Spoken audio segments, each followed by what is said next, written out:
our virtual meeting and lasts for maybe up to 30 minutes, but no more. And it's exciting because we have always made a point, or even as new as we are, to have a virtual meeting about a couple of weeks before the annual and midwinter ALA conferences so that people like you can listen in, and we'll have the time for some questions at the end that we'll then bring to our in-person meeting at the midwinter conference in Boston at the beginning of January. So thanks so much, everybody, for joining us. I want to first introduce our wonderful board members. I'm the coordinator. Renee Tanner is coordinator-elect.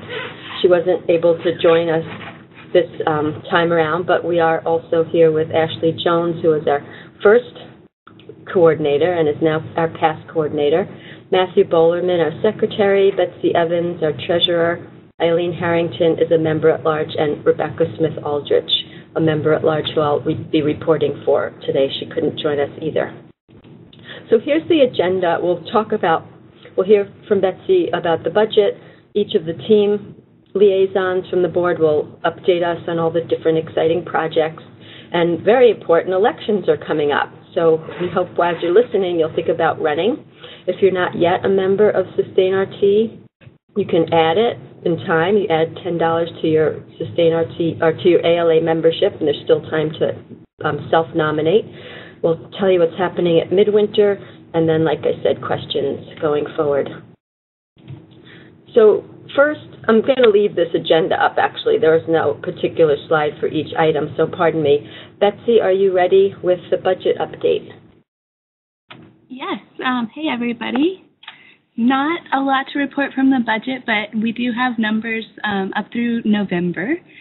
We've got $2,390 in the bank, and that's growing all the time as we grow our membership, which we'll hear more about.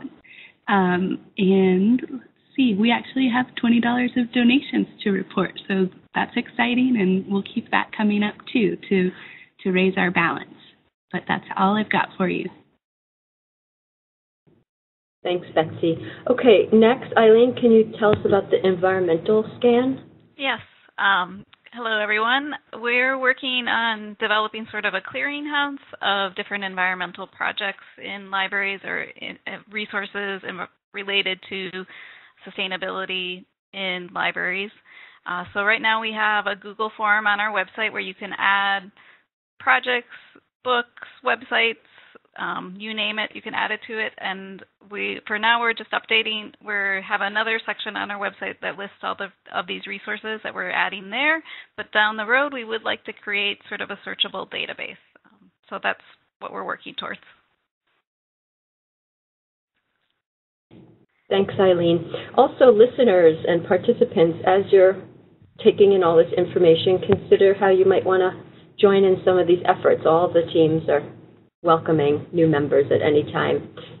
And now, Matt and Ashley, or one of you, you're going to report out on the ALA governance team. Hi, everyone. This is Ashley. I'm reporting on the governance team. As you all might know, our resolution on the importance of sustainability in libraries was passed last year, so the governance team has been doing some follow-up with ALA leadership. Rebecca Smith-Aldrich had a really good call with Keith Michael Fields, who's the ALA Executive Director. Some bullet points from that conversation. He's really engaged and excited about applying the resolution to ALA's. Oh, I'm sorry. Is my audio really bad? Do you need me to change it or no? Okay, I'll keep going. He's really excited to move forward with the resolution. And he's also interested in broadening his own definition and understanding about sustainability. And he also has several exciting initiatives that he'd like to get into the works with the ALA, with the Sustainability Roundtable. We also touched base with Paul Grawler, who is from Conference Services, about the sustainable initiatives going on at the Midwinter Conference. They're offering more electronically through their Bluebeam app rather than handing out paper and printed information. They're going to have badge recycling bins placed throughout the various conference locations. And there's also sustainable initiatives through the conference center and their major contractors, such as energy savings, waste reduction, and environmentally friendly cleaning processes after the conference. Look for a full list of those initiatives soon. We're going to be promoting everything that Conference Services is already doing. We've also been working with Paul on some of our own ideas and getting those implemented for later conferences. Madeline, do you want me to talk about the elections now or wait until after? Let's wait on that, Ashley. That's okay. Going to be after the project team update. Thank you. Mm-hmm. Okay. So I'm going to report on marketing and outreach for Rebecca Smith-Aldrich, who is our board liaison. She says the team is being led by two SustainRT members, Tanya Tidline and Christina Gangswish. So thanks for both of you for stepping up. The team rebooted itself this year and has worked to make sure all of our major channels of communication have a point person. And by that we mean our website, our discussion list, Facebook account, Twitter account, and an e-newsletter through the SRRT, which is the Social Responsibilities Roundtable. Also exciting, the team is working to launch a blog in 2016 that will feature libraries of all types and their work toward building resilient communities. Stay tuned for information on where to provide submissions to have your library featured. So we're looking for guests to blog and also stories from you all. And finally, in 2016, we're launching a membership drive to reach our board's goal of 300 members. So we're counting on you out there to please pass on the good word that for $10 you can add to your ALA membership. And there's so much going on, so much to get involved in, and really investing in how libraries are integrated into the whole sustainability movement. And that's all on marketing and outreach. Now I will move on. I am the board liaison to the online education project team, which is what brought you this webinar earlier and today's virtual meeting. So we have, besides the one you heard today, on February 4th is our next webinar with Chelsea Green Publishing. They approached us to do some potential programming, and we're going to, while we're considering that, we said, hey, let's do a webinar together. So they're going to talk about their Books to Action program. So I hope you'll tune in on February 4th, same time, 12:15 Eastern. And then coming sometime in the early spring, a librarian named Rachel Shea, who is at Clark University in Worcester, Massachusetts. She did a beautiful TED Talk on librarians as community builders.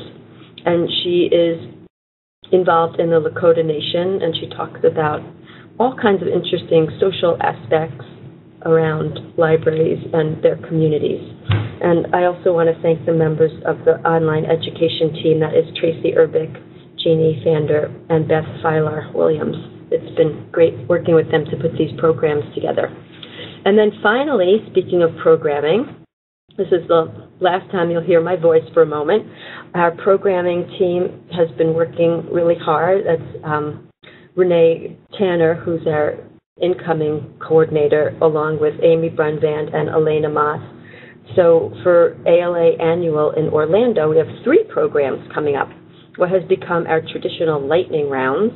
So watch for a call for submissions, and maybe you want to give a 5-minute talk about an exciting project you're doing at your library. Also, Rebecca Smith-Aldrich and Matthew Bolerman from our board are going to do a presentation called Sustainable Libraries, which they've been doing around New York State and now will bring to us in Orlando. And finally, we'll have a panel of librarians from the Aruba National Library.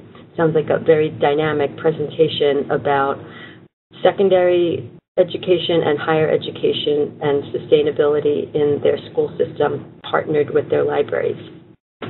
And that's it for programming. So I'll turn it back to Ashley on elections. Okay, so this year for our elections, we have quite a few spots on our board to fill. I'll just go over those really quickly. The coordinator-elect, which is a 3-year term. You basically do the first year as coordinator-elect, The second year is coordinator, and then the third year would be as past coordinator. Secretary and treasurer are both 2-year terms, and then we are seeking a 2-year term for member at large and then a 1-year term member at large, because we're trying to get those onto a staggered schedule. The deadline for submitting your candidacy is January 28th. I sent out an email, and I'll send out another call in another week or two that has the specific instructions on how to self-nominate as a candidate. Some questions that I've been getting a lot. At this stage, we highly encourage board members to attend either the ALA midwinter or annual conferences, but we don't require it in order to hold those positions. We know that travel is difficult for a lot of people, and we do a lot of our work through virtual meetings and conference calls. The only requirement to become an officer is you have to be a current member of both ALA and the Sustainability Roundtable. So if anyone has any questions, or if you're interested in any of those positions, you can contact me. My email address is up on the screen. I'll try to help out in any way that I can. Great. Thank you so much, Ashley. And now, Midwinter Happenings, which is coming right up in early January. We'll have our open board meeting. Anyone is very welcome to join us on Saturday the 9th from 1 to 2:30. We'll be sending out the agenda for that within about a week or so. And like I said, whatever questions we get here through the chat, we'll bring with us as well to the board meeting. And this is a spontaneous thing, but I wanted to put a bug in people's ear that IFLA is coming to Columbus, Ohio in mid-August, and that is the International Federation of Libraries Association. I think I have the acronym right. This would be a really amazing opportunity for sustainability-minded librarians to submit proposals, and we were thinking about how school librarians might be inclined to submit, because some of them might still be on their summer vacation and able to travel to Columbus. It's just so rare and wonderful to have this international experience happening here in our own country. Back to Midwinter, we have been doing some partnering with a group of archivists that call themselves Project ARC. Some of you might remember back in October we had a really exciting tweet up with them. We all met on Twitter and had an hour-long conversation just asking each other questions and sharing resources. And they're based in Boston, so it's really easy and exciting for them to come and meet up with us. We're going to do a 1-hour social event and then all go out for drinks and snacks afterward. And part of the social event will involve sharing our stories and what brings us to this work. We're going to do a sort of photo montage that we'll be able to share some visual images with you all afterwards. And yes, please join us at 1 or 2 or all 3 of those happenings in Boston. And now back to our agenda. Oh, we're ready for our questions. That was our whole presentation. So if people want to use the chat, and okay, I need help with the moderating of that. I have not been watching the chat window. So Tracy, Jeannie, if either of you can kind of help sift through. The first question is, what is Project ARC? Oh, okay. They are a new group of archivists and preservation librarians that were launched on Earth Day of this past year, so this past April. And if you go to their website, I don't know if I can share my screen with you right now, they have a very comprehensive look at how the work of archivists is connected to preserving history, and also like in terms of looking outward at the way society is changing, but also how the materials that they actually use should be green. And I don't know if anybody else wants to chime in. Ashley, not to put you on the spot, but I know that's more your area of expertise, and you were also in one of our early meetings with them. I can't unmute. There it is. Yeah, Project ARC, they look at not just sustainability from the same sort of viewpoint that the roundtable is looking at it, but they're also looking at sustainability of the actual materials that archivists are tasked with preserving for history's sake. And so it sort of wraps sustainability and preservation and heritage, cultural heritage preservation into one group. So they're doing a lot of really interesting things.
For those of you who lost sound, I think Madeline was on mute. I was. She was showing their website. Yeah. Oh, okay, sorry, but you saw the website. Okay, so you had a moment to absorb that. Okay. Is there anything else pressing right now in terms of a question? There was a question of, will the one or more of the SustainRT meetings at Midwinter be available for virtual attendance? We have not gotten the technology together for that yet, and my understanding is that would add a significant cost if we were to set up like a whole Skype option. Some of us have been sort of hosting people on our iPads and phones through FaceTime, so we don't have a mechanism in place for that yet. But if you want to informally try to connect with us, maybe we can pair up and some people can call in and sort of listen in through something like FaceTime, but we don't have a screen for all the people that might want to Skype in, and we'll keep looking into that. Someone's recommending Google Hangouts. Okay, that's true. We could have multiple people on one screen. Interesting idea. Okay, anybody have ideas of how we could organize? Who wants to try that? With the caveat that it might not work when the moment comes. Well, I would say, Madeline, this is Matt, that maybe we want to talk about that in our preparation for the meeting. Okay, and then we'll get the word out with some kind of option to do that to our listserv. Okay, very good.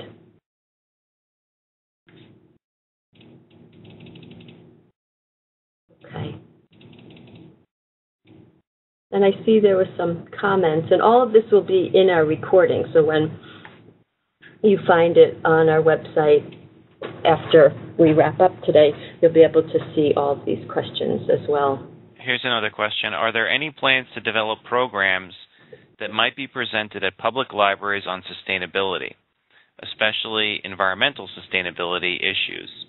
This would be a good follow-up to the Paris conference. Okay. Hey, Stephen. I would welcome your input to the programming project team. That's an interesting idea. We don't have any plans yet, no, and I like that idea. So let's be in touch, and Renee Tanner is the board liaison for that. If I could just speak for a second, Rebecca Smith-Aldrich and myself are involved with a project in New York called the NILA Sustainability Initiative, and we're looking at providing some of that for all libraries our team is working now to try to get those initial pieces in place, and we're hoping to announce our first phase of that project in November of 2016. So you can be on the lookout for what's coming out of the New York Library Association Sustainability Initiative.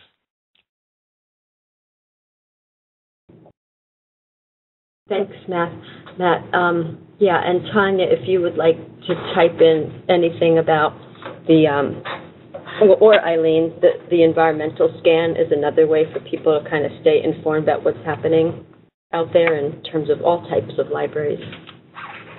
Not a presentation per se, but a collection of resources that we're trying to keep growing. And people can contribute to that, as Eileen said, through the Google form that's on our website. If you know of great resources, it could help all of us to develop this kind of programming. Okay, I see it's 1:07. Any last questions? I'm trying to skim through the chat myself.